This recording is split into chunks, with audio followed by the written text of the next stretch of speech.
Twelfth English medium. आज हम capacitor के एक्स्ट्रा न्यूमेरिकल जो एमसीक्यू टाइप है उसके बारे में डिस्कस करेंगे। तो एक्स्ट्रा न्यूमेरिकल हम आज गिनेंगे, तो एमसीक्यू में ये आपको काम लगेंगे। तो चलिए सबसे पहले न्यूमेरिकल लिखते हैं।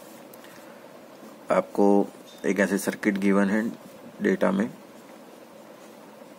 जिसमें टोटल नंबर ऑफ कैपेसिटर 4 है और उसको एक सोर्स वोल्टेज के साथ जोड़ा गया है।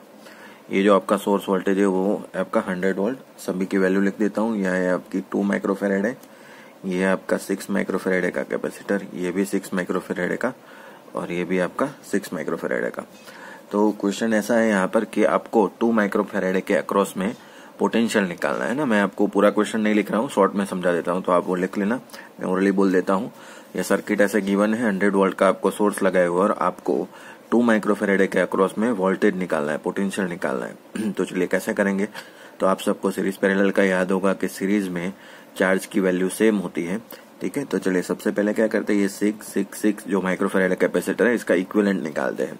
तो चलिए इसकी इक्विवेलेंट सर्किट आप सबको पता है कैसी हो जाएगी। ये तो आपका 2 माइक्रोफेरेड एज इट इज और उसके पीछे पैरेलल है, तो याद हो जाएगा आपको कि पैरेलल में डायरेक्ट समीशन करना होता है। तो ये हो जाएगा आपका 18 माइक्रोफेरेड कैपेसिटेंस और उसके नीचे आपके पास ये है आपके 100 वोल्ट की बैटरी। यहाँ पर तो ऐसे पोटेंशियल लगाया हुआ है। तो आप सबको पता है कि इसके अक्रॉस में पोटेंशियल आएगा V1, इसके अक्रॉस में आएगा V2 और ये लिखा गया था V is equal to V1 plus V2। तो V के बदले यहाँ पर क्या है 100 वोल्ट, तो ऐसा लिखा जाएगा V is equal to V1 plus V2, मतलब 100 is equal to V1 plus V2। तो चलो यहाँ पर फंस गए, V1 और V2 दोनों वेरिएबल है, तो मुझे क्या करना पड़ेगा, दोनों के बीच में कुछ ना कुछ रिलेशन निकालना पड़ेगा। तो रिलेशन निकालने के लिए हमें एक चीज आनी चाहिए कि सीरीज में चार्ज की वैल्यू सेम होती है। याद कीजिए, है ना, मैंने आपको कहा था कि चार्ज की वैल्यू सेम होती है। डिवाइड क्या होता है, आपका वोल्टेज डिवाइड होता है, तो चार्ज की वैल्यू सेम। तो इसके अक्रॉस जो चार्ज होगा Q, वही चार्ज इसके अक्रॉस भी होगा Q। तो Q का फॉर्मूला हम सबको पता है, CV होता है, तो C1V1 is equal to C2V2। मैं ऐसे लिख सकता हूँ। चलिए तो C1V1 मतलब लिखा जाएगा 2, है ना, माइक्रोफेरेड नहीं लिख रहा हूँ क्योंकि माइक्रो दोनों साइड कैंसिल हो जाएंगे। तो 2 into V1 is equal to 18 into V2। तो V1 इज इक्वल टू 2 नीचे चला गया तो लिखा जाएगा 9V2। चलिए तो एक रिलेशन आ गया। तो V1 is equal to 9V2, तो 100 is equal to 9V2 plus V2। तो ये टोटल हो गया आपका 10V2, तो 100, तो V2 इज इक्वल टू आपका आंसर है 10 वोल्ट, है ना। तो हमें तो V1 निकालना था। V1 किसके अक्रॉस में, 2 माइक्रोफेरेड है, कैसा पूछा था, है ना। तो चलिए निकाल देते हैं। तो V1 की वैल्यू आ जाएगी, है ना, यहाँ पर रख दीजिए। तो ये टोटल कितना है आपका 100 और V2 की वैल्यू कितनी है 10, तो 100 माइनस 10, तो V1 आपका आ जाएगा 90 वोल्ट। तो कोई भी आपको पूछ ले कि इसके अक्रॉस में पूछ ले या आगे वाले 2 माइक्रोफेरेड के अक्रॉस में पूछ ले, तो दोनों का क्वेश्चन आपको ऐसे सॉल्व करना है। चलिए लेते हैं और एक क्वेश्चन नंबर 2। तो क्वेश्चन नंबर 2 में ऐसा गिवन है डेटा में कि आपके पास, है ना, मैं ओरली बोल देता हूँ यहाँ पर क्योंकि लिखने में क्या टाइम जाएगा यहाँ पर कि पूरा सेंटेंस लिखेंगे। तो मैं ओरली आपको बता देता हूँ कि आपके पास दो मेटालिक स्फीयर है जिसकी रेडियस है R। चलिए एक की मान लीजिए, चलो R1 R2 अलग अलग है, तो रेडियस है R1 R2 और दोनों को चार्ज दिया गया है ना, दोनों पे ऊपर चार्ज है। तो चार्ज कैपेसिटर मतलब या फिर आप चार्ज पेयर ऐसे कुछ मान सकते हैं यहाँ पर।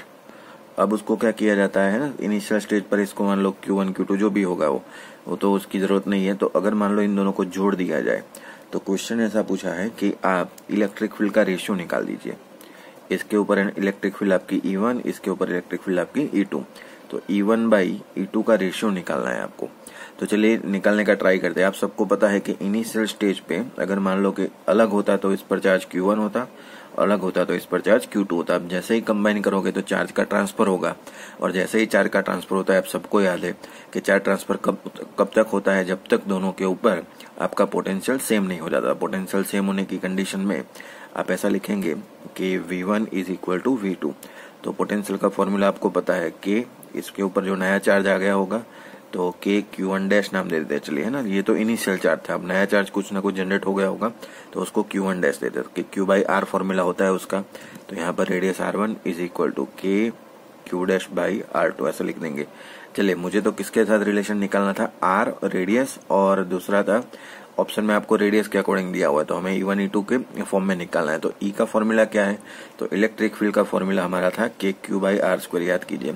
तो यहाँ पर एक R कम पड़ रहा है, तो क्या करूंगा, R1 से मल्टीप्लाई, R1 से डिवाइड, यहाँ पर भी ऐसा R2 से मल्टीप्लाई, R2 से डिवाइड कर दीजिए। तो आपका नीचे ये जो फॉर्मूला हो गया, तो ये कैसे हो गया, KQ' R1² multiply by R1 is equal to KQ2' यहाँ लिखा जाएगा R2² मल्टीप्लाई बाई R2। चलिए तो सॉल्व कर देते हैं। ये इसको क्या कहेंगे, E1 कह सकते हैं, तो E1 multiply by R1 is equal to, इसको लिख सकते हैं हम E2, तो E2 मल्टीप्लाई बाई R2, तो रेशियो आपका आ गया E1/E2 is equal to R2/R1, है ना। तो आपको ये न्यूमेरिकल में भी काम लगेगा, है ना, कभी भी आपको MCQ पूछ ले तो डायरेक्ट आप इसका आंसर निकाल सकते हैं। क्वेश्चन नंबर 3, चलिए थर्ड नंबर का क्वेश्चन करते हैं। तो थर्ड नंबर का क्वेश्चन थोड़ा आसान है कि आपको सीरीज पैरेलल कॉम्बिनेशन के बारे में है। तो उसमें ऐसा कहा गया है कि आपके पास 10 कैपेसिटर हैं और सभी की वैल्यू 10 माइक्रोफेराड है।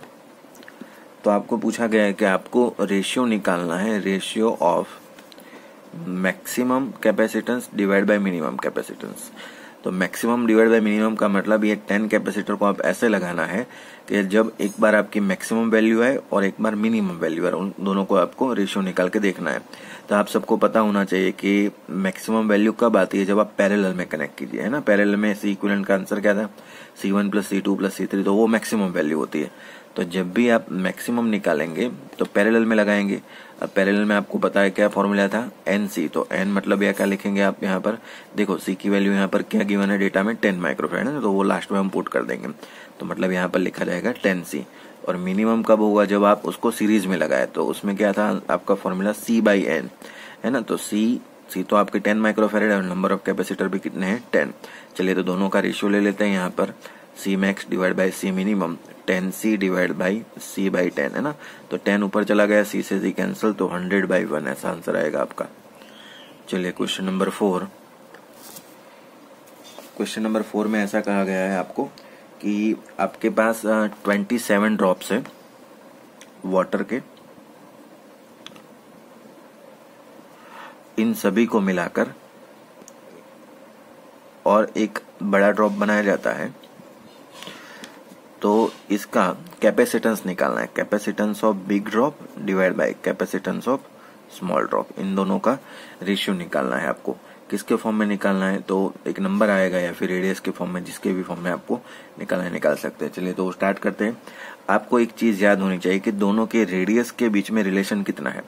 तो आप एक न्यूमेरिकल हमने ऑलरेडी किया हुआ है ऐसा कि 27 ड्रॉप्स अगर आप मिला लीजिए और एक ड्रॉप बनता है तो दोनों का वॉल्यूम क्या हो जाएगा, सेम हो जाएगा, है ना।